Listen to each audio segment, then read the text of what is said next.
আসসালামু আলাইকুম এভরিওয়ান, চলে আসলাম নতুন একটি ভিডিও নিয়ে। আমার স্বপ্নের চীনা হাঁসের খামার একটি ভুলেই শেষ হওয়ার পথে, তাই ভিডিওটি না টেনে পুরো ভিডিওটি দেখবেন।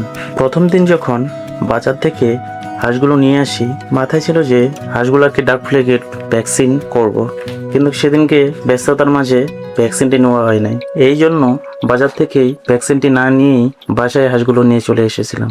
সেটাই আজকে বড় ভুল হয়ে গেছে। আমার হাঁসগুলোকে ডাক ফ্লেগ ভাইরাসে আক্রমণ করেছে। এর মধ্যে মূল বিষয়টা যেটা হয়েছে, আমার স্বপ্নের খামারটি শুরু হওয়ার আগেই শেষ হয়ে যাওয়ার পথে। এই হাঁসগুলোকে নিয়ে আমার অনেক দূর স্বপ্ন ছিল, কিন্তু স্বপ্ন শুরু হওয়ার আগেই সবকিছু শেষ হয়ে গেল। আল্লাহ মনে হয় আমার পরীক্ষা নিচ্ছে, আর আমি এটাও জানি আমি পরীক্ষায় উত্তীর্ণ হয়েছি। আর এটাও জানি আল্লাহ ধৈর্যশীলদের পাশে সবসময় থাকে। তাই আপনাদেরকে একটা কথা বলতে চাই, না জেনে শুনে কেউ খামার করবেন না। আর খামার যদি করতে হয় সবকিছু জেনেই করবেন।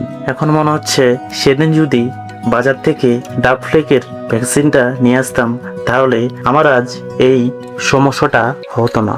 বিষয়টা এমন হয়ে দাঁড়াইছে, আমি জেনে শুনে সবকিছু ভুল করেছি। আমি জানি ডাক ফ্লেকের ভ্যাকসিন আমার হাঁসগুলোকে দিতে হবে, কিন্তু আমি আলসিয়ামেতেই সবকিছু শেষ করে ফেললাম। তাই অবশ্যই আপনি যদি নতুন খামারি হন, তাহলে 28 দিনে আপনার ডাক ফ্লেকের ভ্যাকসিন এবং 40 থেকে 50 দিনের মধ্যেই ডাক কলেরার ভ্যাকসিন অবশ্যই দিতে হবে, এবং টাইম মতোই দিতে হবে।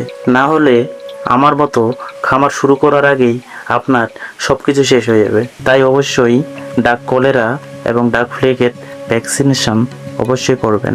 আল্লাহ হাফিজ।